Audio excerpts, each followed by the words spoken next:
نماز کے اندر رونے کی وجہ سے کیا نماز میں خلل پیدا ہوتا ہے یا نہیں ہوتا؟ یعنی کہ کچھ اللہ کے ایسے برگزیدہ بندے ہوتے ہیں، اللہ کے سامنے اتنی آہوزاری کرتے ہیں کہ ان کی ہجکیاں بندھ جاتی ہیں۔ ان کی کیا بن جاتی ہیں؟ ہجکیاں، زاروں قطار ہوتے ہیں۔ کیا یہ بھی نماز کے اندر خلل پیدا کرتا ہے یا نہیں کرتا؟ اس بات کی دلیل کیا ہے؟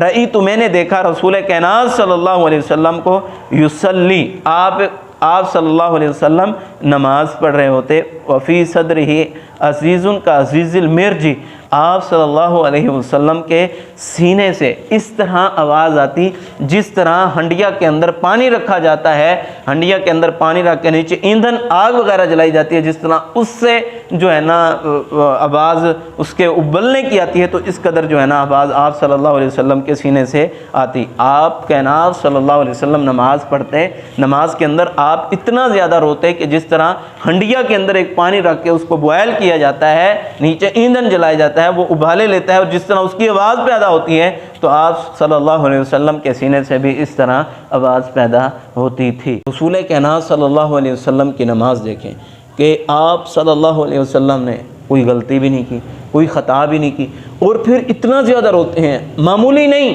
کہ 2-4 آنسو نکل آئے اور پھر ختم، بلکہ اتنا زیادہ روتے ہیں کہ جس طرح ایک ہنڈیا کے اندر ایک پانی کے ابلنے کی آواز پیدا ہوتی ہے، تو آپ کے سینے سے بھی اس قدر کیا پیدا ہوتی تھی؟ آواز پیدا ہوتی تھی۔ یعنی کہ نماز میں رونا جائز ہے، اور رونے کی وجہ سے نماز باطل نہیں ہوتی، نماز باطل نہیں ہوتی۔ تو نماز میں رونے کی وجہ سے مزید سکون اور لذت محسوس ہوتی ہے، تو اس کی وجہ سے ہچکیاں بھی آ جائیں رونے کی وجہ سے تو نماز ضائع نہیں ہوگی۔